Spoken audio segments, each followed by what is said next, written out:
KHOU 11 starts right now with a breaking news alert. Hello, I'm Marcelino Benito. Today, search and recovery efforts continue in the Hill Country after the deadly July 4th flooding. Central Texas was hit hard with another round of rain from over the weekend and this morning. As you see there on the right-hand side of your screen, Governor Greg Abbott is in Leander this afternoon meeting with officials, a city northwest of Austin there. He's there to talk about the state's response to more severe flooding. Now, prior to this press conference, we know the governor did tour the damaged area and met with local first responders. You see him entering the room there on the right-hand side of your screen, shaking the hands of first responders and other folks gathered there in Leander. We know 5 people in the city of Leander have lost their lives due to the flooding there. I can also tell you the governor will be joined at this presser in a few moments by TDEM Chief Nim Kidd, TxDOT's Executive Director Mark Williams, and Travis County first responders. We do expect to get an update from the governor on what he saw there on the ground and how the state is responding to that affected area in Leander.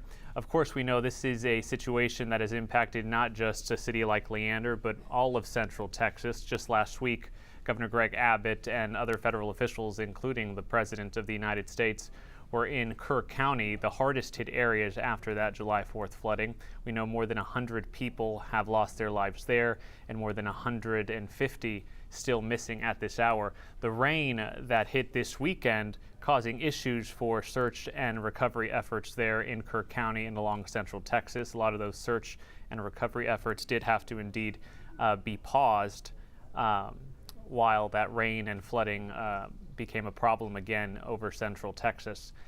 These are live pictures you're looking at right now. Governor Greg Abbott meeting with and shaking the hands of folks there in the room before addressing the media and answering our questions about recovery efforts there. We know this is an all hands on deck response from the state ever since the early morning of July 4th.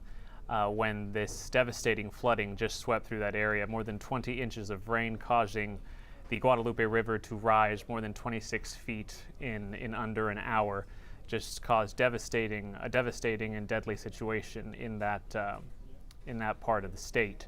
A lot of people in that room you see there. Live pictures, of course, the camera going all over the place there, but getting in place for this press conference set to begin at 2:15.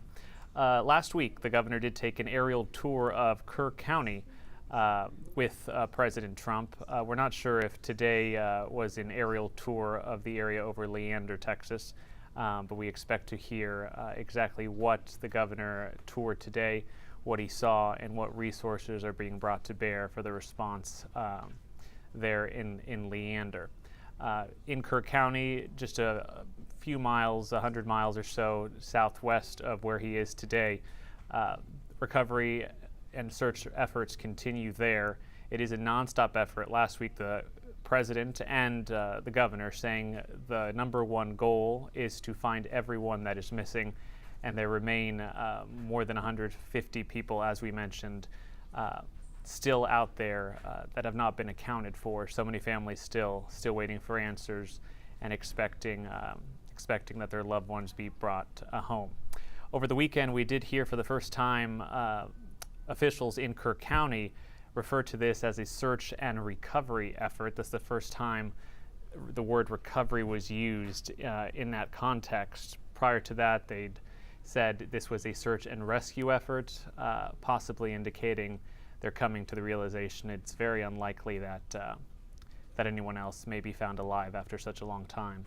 At one of the last press conferences that they did on camera there in Kerr County, we were told that no one had been found alive since actually the morning of or the afternoon of July 4th. So it has been some time. Again, you are looking at live pictures from Leander, that is a city just northwest of Austin, near Williamson and Travis County. Governor Abbott has been on the ground there all day touring the damaged area, and we expect to hear from him in moments. Our camera not getting a look at him anymore. We're not sure if he's in that room, but we do expect him to take the podium shortly, along with other officials who have been on this tour with him, touring the area. Among those with him, TDEM Chief Nim Kidd, someone who's been very busy as this emergency situation has unfolded over the last 2 weeks, And in particular in Leander, we know there has been some issues along Sandy Creek, and that's caused some roadway issues with several roads in that town and in that city of Leander. Presumably why TxDOT's Executive Director Mark Williams is on the ground with him today, expected to answer some questions about what the situation for roads and getting around that area is after the flooding. Let's go ahead. I know there's no one at the podium yet, but we'll toss to the camera and we'll wait for the governor to take the podium in just a matter of moments.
My check. 1, 2, probando, 1, 2.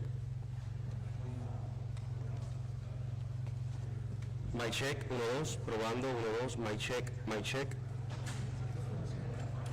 My check, 1, 2. 3, 2, 1. My check. My check, 1, 2, 3, 2. My check. 1, 2. My check, 1, 2, 3, 2, my check.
For those of you just joining us, we are continuing to await a press conference from Governor Greg Abbott, who's in the town of Leander this afternoon. He's expected to brief the media on search and recovery efforts across central Texas.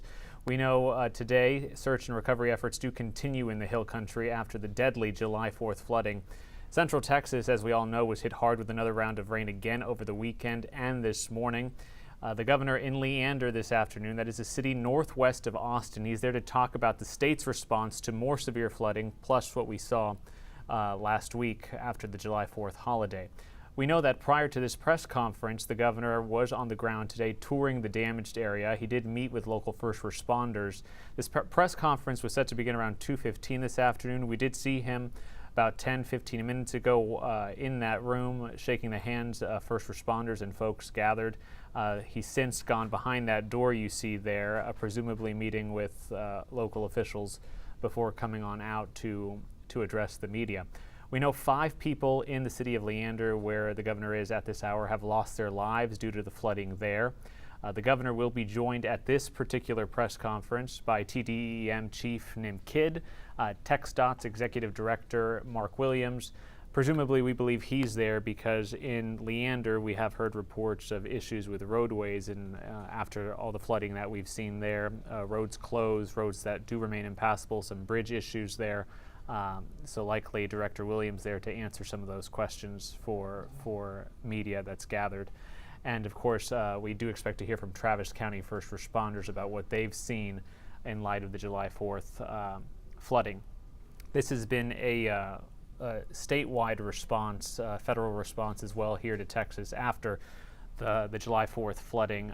All of central Texas impacted by devastating flooding. Obviously, the hardest hit areas that we focused most of our coverage on has been the county of Kerr County, where more than 100 people have already lost their lives there. There are more than 150 people that are still missing today, more than a week after this devastating flooding.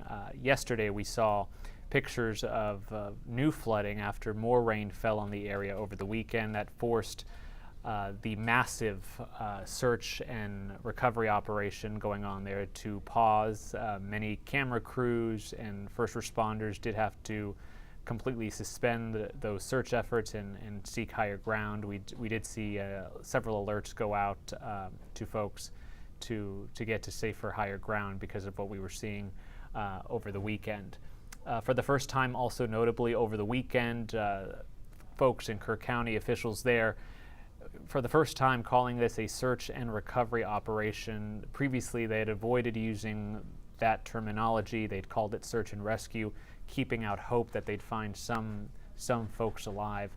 Now, of course, hope really dwindling that will be the case after more than a week since the devastating July 4th flooding. Again, the governor and his team of officials are behind that door there meeting. This press conference, again, was set to begin at 2:15. We do expect to hear from the governor shortly, and as soon as he comes out, we'll bring you his remarks live, so we'll stand by.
Mic check, 1, 2. Mic check, 1, 2. Who needs the mic check? You need them. Is that good? All right. Mic check, 1, 2. Mic check, 1, 2. Mic check, mic check, mic check. Mic check, 1, 2. Mic check. Last one. Mic check, 1, 2. Mic check. All right.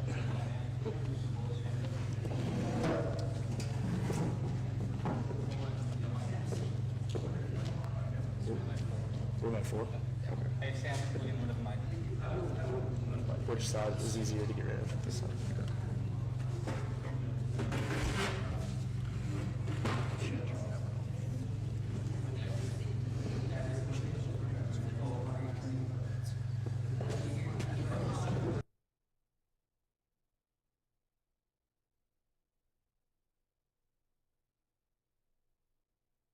Yes, it's fine. Okay. I'm so sorry. Thank goodness. Testing. It was all a test. Yeah. This is fine. You test.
Good afternoon, everyone. I'm Marcelino Benito. For those of you just joining us now, it is the top of the hour on your Monday afternoon, 3 o'clock, and we continue to await a press conference with Governor Greg Abbott from the city of Leander, Texas. That's in central Texas. We know today search and recovery efforts continue in the Hill Country after the deadly July 4th flooding. Central Texas was hit hard with another round of rain over the weekend and again this morning. As we mentioned, Governor Greg Abbott is in Leander at this hour. That's a city northwest of Austin. He's there to talk about the state's response to more severe flooding. We know that prior to this press conference, the governor toured the damaged area and met with local first responders. 5 people in the city of Leander have lost their lives due to the flooding that occurred there. At this press conference, which again is about 45 minutes late, the governor will be joined by TDEM Chief Nim Kidd, TxDOT's Executive Director Mark Williams, and Travis County first responders. We know in the city of Leander there have been issues with roadways and some closed bridges due to flooding there, presumably why TxDOT's Executive Director is on hand to answer questions at this particular press conference. If memory serves, he was not at any of the press conferences held in Kirk County last week. The devastating flooding we saw on July 4th, we all know, impacted all of central Texas and different river basins, in particular the Guadalupe River.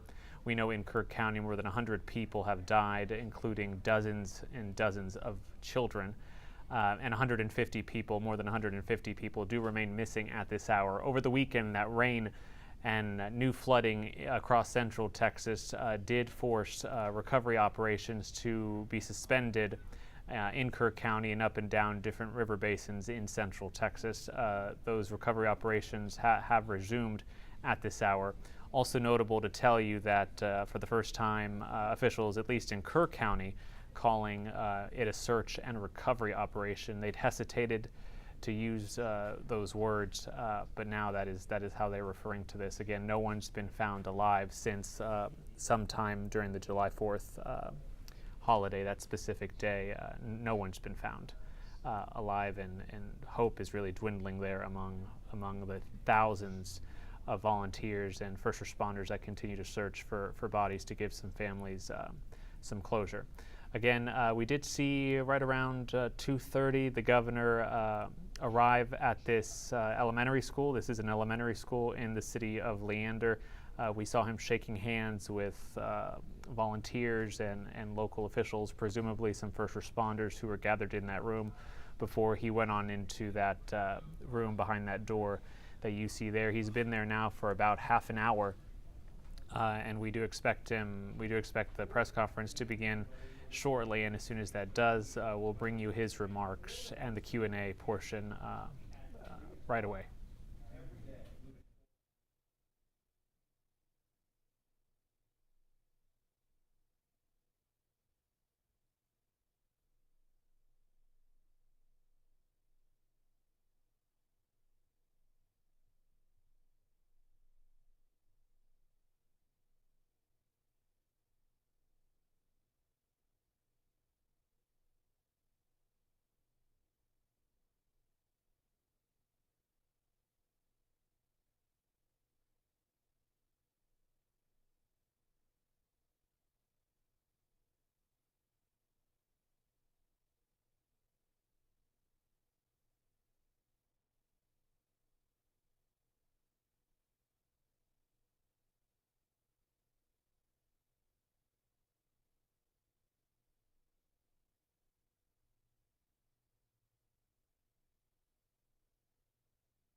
All right, everyone, 3:15 on your Monday afternoon, and we continue to await Governor Greg Abbott, a press conference he is expected to hold in the city of Leander, Texas. Let's get you caught up on what's been happening today. We know search and recovery efforts have continued in the Texas Hill Country after the deadly July 4th flooding. Central Texas was hit hard again with another round of rain over the weekend and again this morning. As we mentioned, Governor Greg Abbott has been on the ground in Leander this afternoon. That is a city northwest of Austin. He is there to talk about the state's response to more severe flooding. Now, we know what's happening at this hour right behind that door you see there on camera. He is meeting with local officials after having toured the damaged area. He's meeting with first responders in that room. We saw him shaking hands when our coverage first began on KHU11 Plus as he arrived at this elementary school in the city of Leander. We know this city in particular was also hit hard due to this July 4th flooding. 5 people in Leander have lost their lives due to the flooding that occurred there. Once this press conference begins, he will be joined, the governor will be joined by TDEM Chief Nin Kidd. He's been by his side at every press conference during this emergency response after the July 4th flooding. Also with the governor at this press conference will be TxDOT's Executive Director Mark Williams and Travis County first responders. We know in particular in Leander there have been some issues with roadways, some closed bridges, presumably why we have a TxDOT official expected to answer questions and address the situation there for media and folks who are gathered to get updates about the response in that area. We know all of Central Texas has been hit hard by what happened on July 4th. Hardest hit, of course, Kirk County, where most of the coverage has been focused. More than 100 people have lost their lives there, including dozens and dozens of children. And more than 150 people do remain missing at this hour. Over the weekend, due to that more rain and more severe flooding that occurred across Central Texas, search and recovery operations did have to be suspended due to unsafe conditions along several river basins in that area. But again, today, those search efforts have resumed. Notably, they are now being called search and recovery operations, no longer search and rescue. We did learn last week no one has been found alive since July 4th. Again, I promise you the governor is behind that door, and we expect to hear from him in a matter of minutes. As soon as he comes out, we will take those remarks live and bring it to you, including the Q&A portion with reporters after. Stand by.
All right, we've been standing by for a press conference with Governor Greg Abbott. He's in the town of Leander, Texas this afternoon to talk about the state's response to severe flooding. To his left is TDEM Chief named Kidd. They will be taking questions from the media. Let's go ahead and watch as he's flanked by other local officials and first responders. Let's go ahead and listen in to Governor Abbott.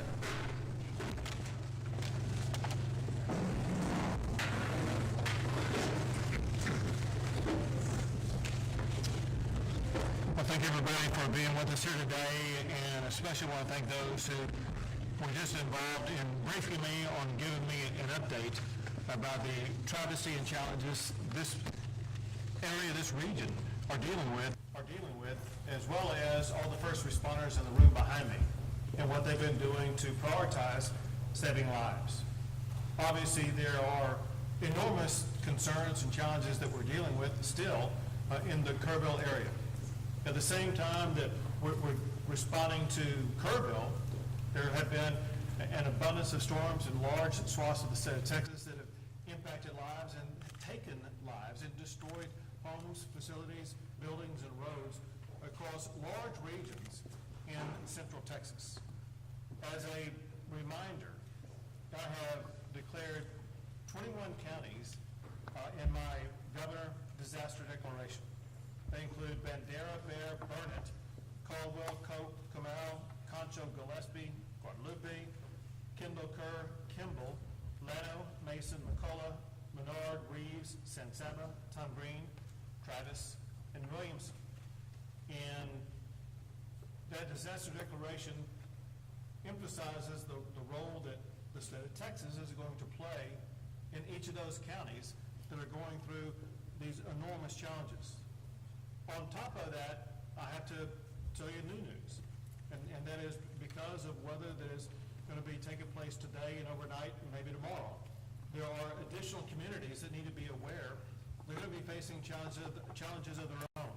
They include areas surrounding the communities of Uvalde, Del Rio, and the state is already employing resources in those regions to help them get prepared. We'll be working with local officials in those regions just as we have in these other regions. And in those regions, as well as in Travis and Williamson County, as well as in Kerr County, job number one is always saving lives, protecting lives, and finding those who have lost their lives. And that is a 24/7 operation that we are unrelenting in continuing to pursue.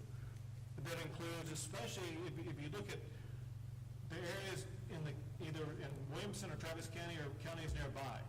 If you saw the rushing waters over the past 24 hours, you know that there were an extraordinary number of people who had to be rescued. Dozens of people were rescued because of our extraordinary first responder teams, and I want to thank the Gate Wardens who really stepped up and done a great job, National Guard, Texas Department of Public Safety, local firefighters and local first responders, as well as Texas Task Force 1 and Texas Task Force 2, and others who are truly saving lives.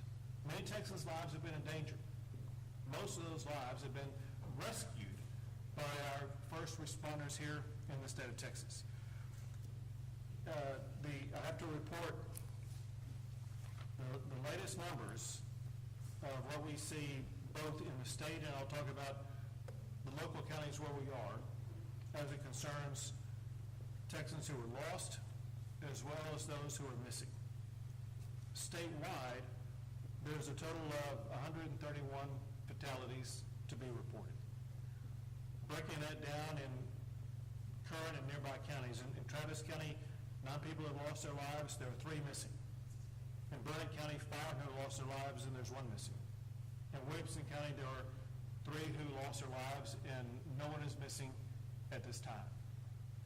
The stories about those who've been swept away is gut-wrenching and heartbreaking, and the kind of thing that spurs us to do even more to make sure that we're going to be searching and finding everybody that we can, as well as spurring the response that both the state and local governments, as well as the federal government, will have to make sure that we fully address the challenges that Texans have faced over the past week or so.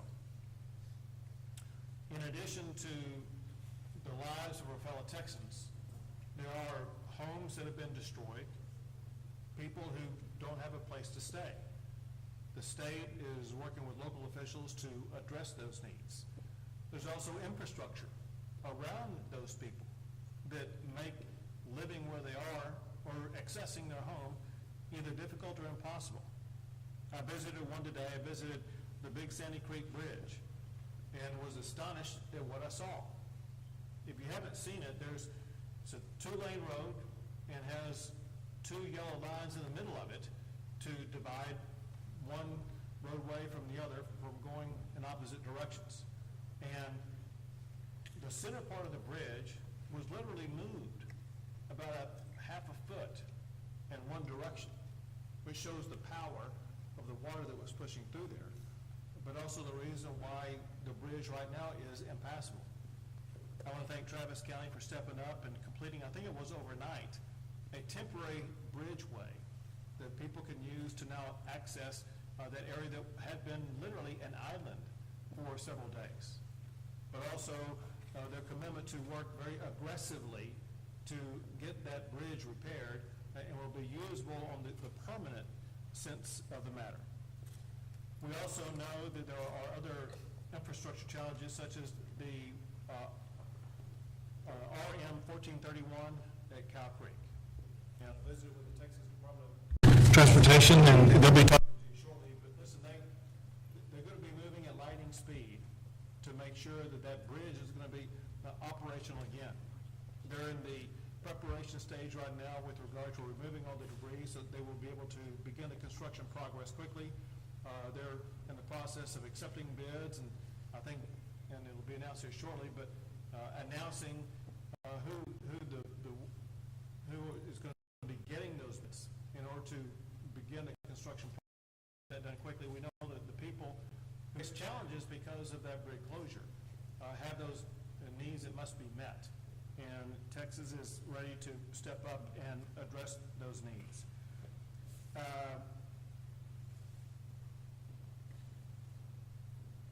Let me just add this. All of America has their eyes on what's going on in Texas. And Americans are praying, caring for, and helping our state so much. It's just unbelievable. But literally half of the states of the United States are providing resources to help Texans either deal with those who are missing, help rebuild, whatever the need is. And I want to read off the states, the 25 states that are assisting Texas right now: Alabama, Arizona, Arkansas, California, Connecticut, Florida, Illinois, Indiana, Kansas, Louisiana, Maine, Michigan, Minnesota, Nebraska, New Jersey, New York, North Carolina, North Dakota, Ohio, Oklahoma, Oregon, South Carolina, Tennessee, Virginia, and Wisconsin. You can see one thing that's quite obvious, and that is, it doesn't matter if they're a red state or a blue state. They are fellow Americans, and when times get tough, Americans come together. That is even more true as it concerns Texas. This has been an extraordinarily challenging time, if not the most extraordinarily challenging time that Texans have faced. And in typical Texas fashion, Texans have united, come together. And as I was visiting the Big Sandy Creek Bridge area, there was a young man who lived in what had been a marooned area. And he said, you know, at times like this, we are community. And everybody comes together and supports each other. And that's exactly what I see across the entire state. I'm proud of our fellow Texans, proud of our fellow Americans for the way they've all leaned into this to ensure that we as a state, we as a people, are going to be able to respond to this and deal with this as rapidly as possible. Now I want to turn things over to Director Williams with the Texas Department of Transportation. Thank you, Governor. As you mentioned, our efforts here in the Central Texas area now are primarily focused on the rebuilding of the bridge at Cow Creek and RM 1431. Throughout this event, for the past few weeks, we've been supporting the efforts to repair and replace roads that have been damaged in Williamson and Travis County, Burnett counties. The one remaining section that we're focused on is the bridge at Cow Creek. On the Monday after the bridge washed out on a Saturday morning, we had contractors in place with heavy equipment that were beginning the work of removing the debris from that bridge that was completely destroyed. And so that process is continuing as we speak. In addition, our bridge teams with the Austin District of the Texas Department of Transportation have been working literally 24/7 to design a new bridge to replace that bridge that was washed out. We've also been working with members of the Federal Highway Administration that were on site with us this past Monday as well to review that damage. We've released those bids to contractors now that we have a complete design in hand. We expect to have bids back from those contractors on Wednesday of this week. And then after we award that contract, we will begin the process of transitioning from the debris removal contract that is still out there with a lot of heavy equipment today to the construction work on the new bridge. We're targeting a 60-day construction period for that bridge with some significant incentives to work to reduce the time frame for the replacement of that bridge by at least 20 days if we can. And so we know that that's a very significantly important bridge. It's an important travel corridor between Marble Falls, Lago Vista, and Cedar Park. A lot of people commute back and forth. The school year will be coming up soon. We have some students that attend Marble Falls ISD that live on the east side of that bridge, and so we need to be able to have plans in place to accommodate them. We're working with the school district on that as well. Overall, though, we've made some significant progress statewide. We're continuing, Governor, as you know, to work in the Kerrville Hunt area on State Highway 39 and Ranch Road 1340 to repair and replace the bridges and the roads that were damaged there.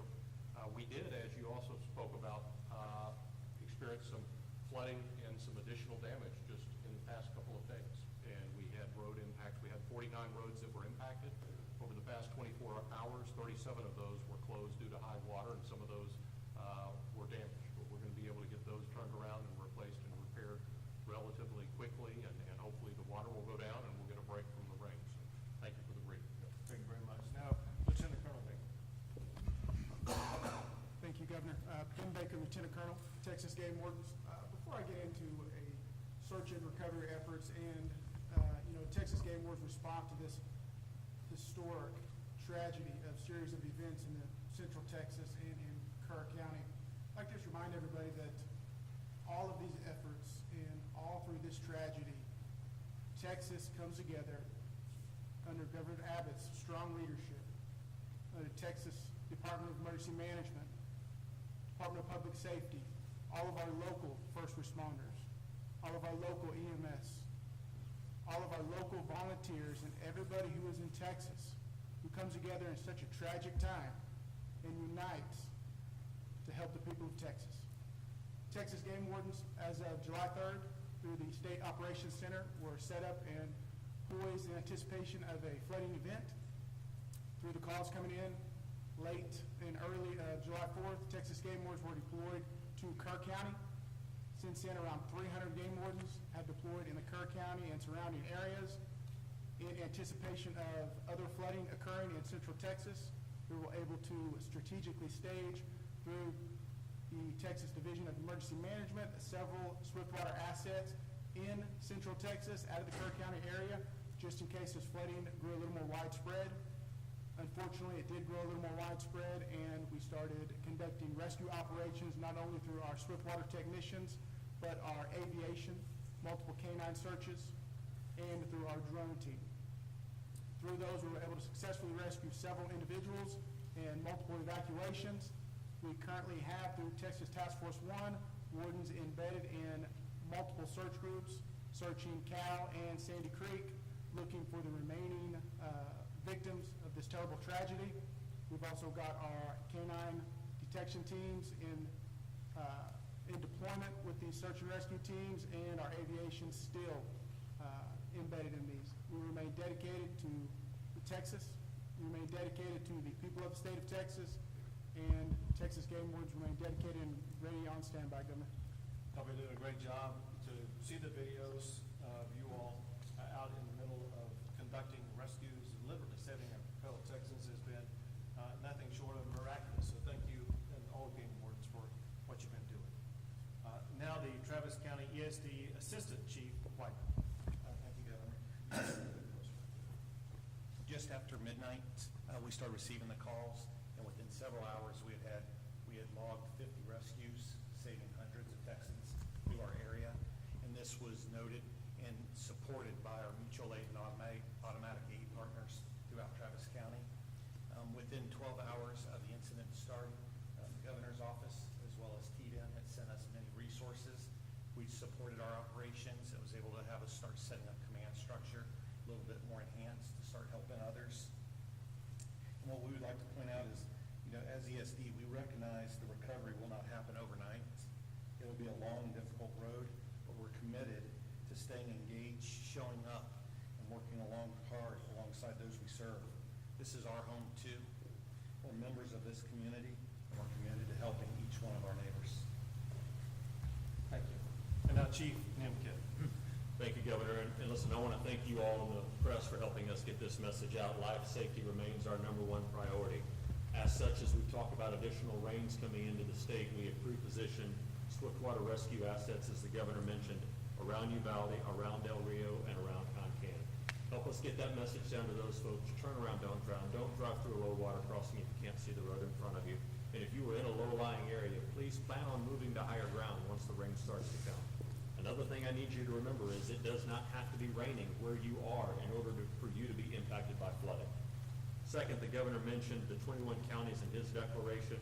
We have 6 counties right now that are in the federal declaration for individual assistance.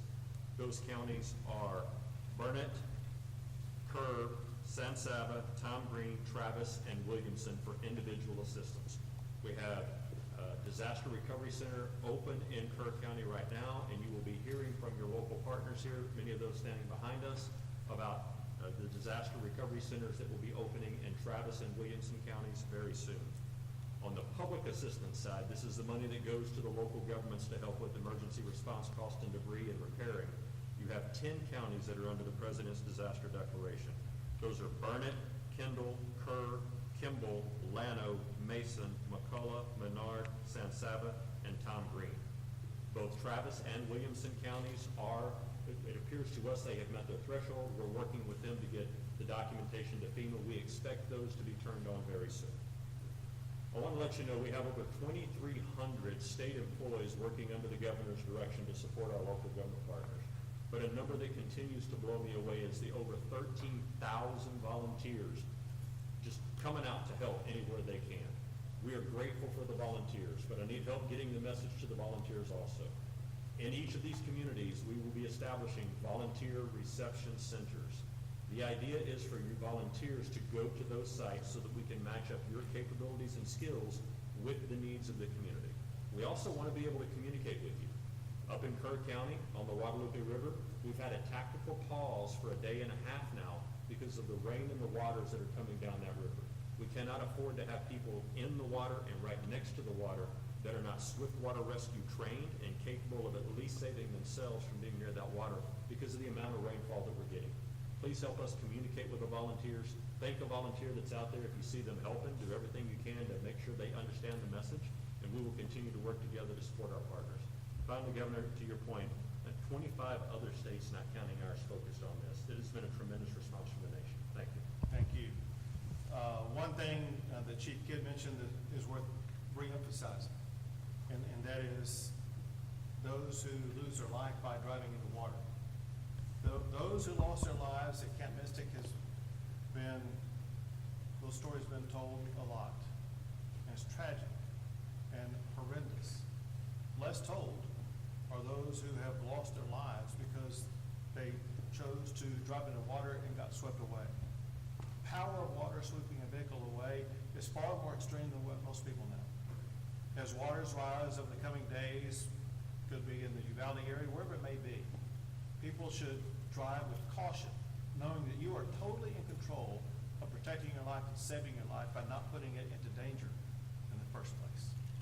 We'll take a few questions. Governor, for those that are still missing, can you give us some insight into how long it would take from when one victim is found to when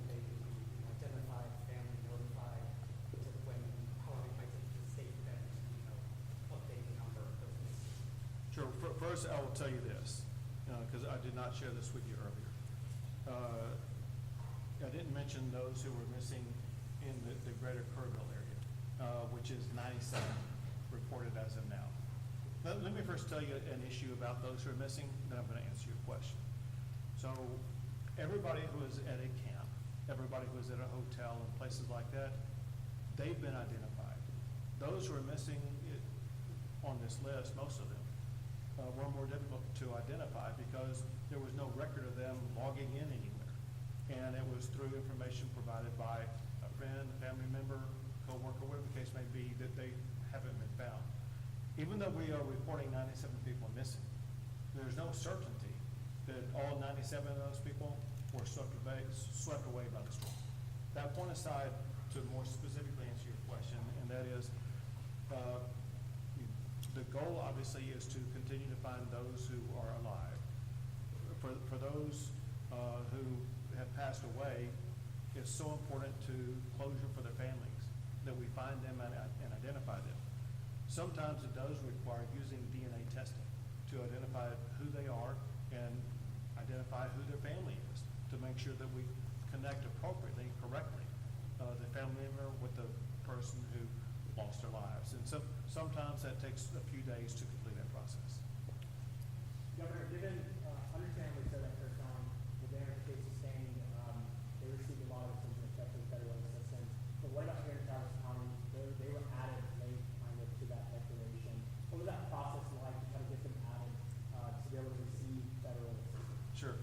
So it is truly a mathematical construct that Chief Kidd has mastered. I'm going to have him answer that question in general, but also for Travis County. So great question, and thank you for that. Two parts to it. One is the governor's declaration.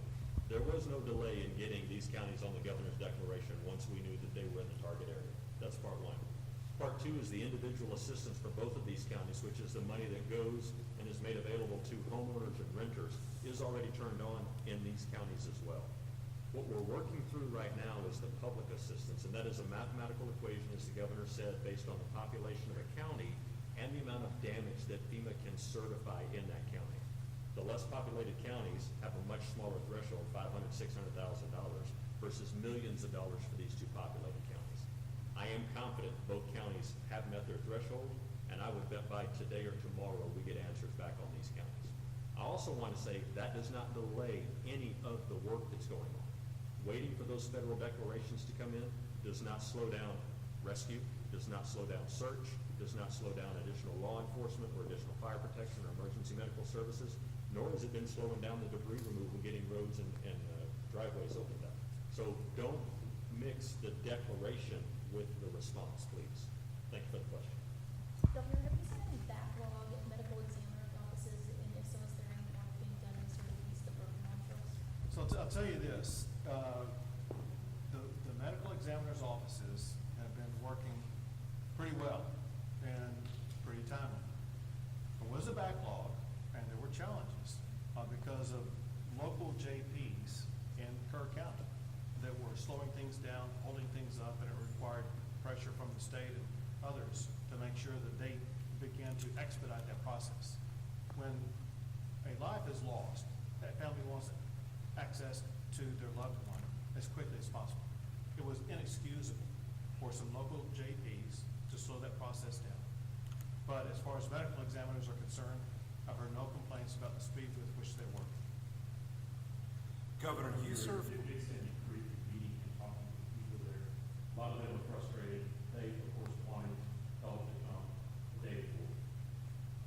What was the feel that you got in talking to those people, and did you feel that they heard you, and did you hear them? So I met with, I don't know how many people, more than a dozen. And the first impression and the strongest impression I got was one of gratitude. They were happy that we were there, happy with everything we were doing. They were grateful for the temporary bridge that had been built. The other way to describe it is unity. They were unified. It was those people who lived there. They came up and said, listen, we're community. We're Texas strong. We're hanging together. And they're neighbor helping neighbor.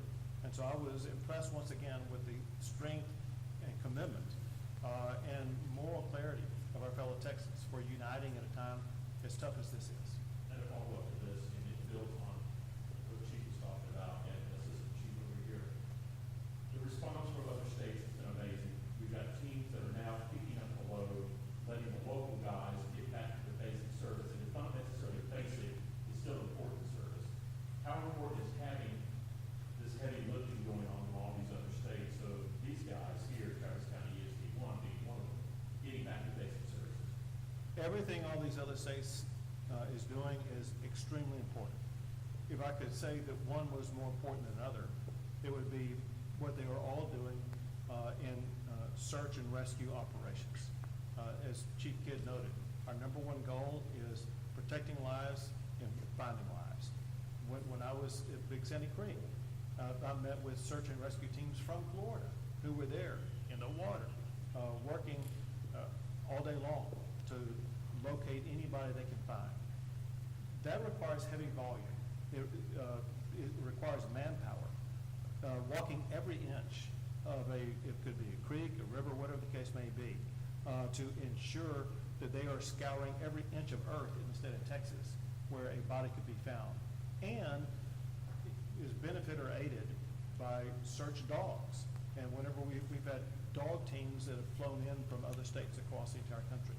And so the response that we've been able to provide, especially as it concerns search and rescue operations, has been magnified many times over because of these teams who have stepped in from other states and given us the extra manpower as well as other resources to make sure we're better capable and quicker at taking on that task. Governor, do you have the current number of how many are missing in Kerr County? It was reported earlier that it was around 160 people, and you said that 97 were missing in the greater Kerrville area. Do you have a current number in regards to how many are missing in the county? Yeah, I'm going to give you the number. So the number I read to you, it was given to me by Chief Nim Kidd, and he was on a phone before we came in here, and I'll let him explain this number. Thank you. So the number that we got from the Texas Department of Public Safety is 97 missing from the Guadalupe River flooding. That does not count the numbers that the governor read to you from the 3 counties that were here earlier. I think that'll put the total statewide at about 101 total, if I have that right. What he means by Guadalupe River, most of those are in Kerr County. I think there has been some in Kendall County. Governor, you serve on President Trump's FEMA Review Council. How has this experience shaped your views on the future of FEMA should it be phased out? So one thing I think most, state governors, most state officials, as well as the federal government could agree upon, and that is we needed improvements in FEMA. And it needed to be what I call right size so that it would be more nimble, quicker in the response. But also understanding that it's the locals who know what is best in responding to a disaster. And local is defined by these local communities, whether it be Leander or Travis County or Williamson County, whatever the case may be. They're the ones on the ground, and they know their communities far better than anybody else, and they know how to respond to their communities. And it's the state and federal government that work to provide them the additional resources they need to accomplish their goal. Here's the point. But by working on the reforms that we will work with FEMA and with the presidential team on, we're going to work to find ways to streamline the process, cut through all the red tape, to ensure that even when we do that, the monetary resources that we are receiving now that are much needed for things like having the emergency first responders or debris removal or search and rescue operations, those will still be funded.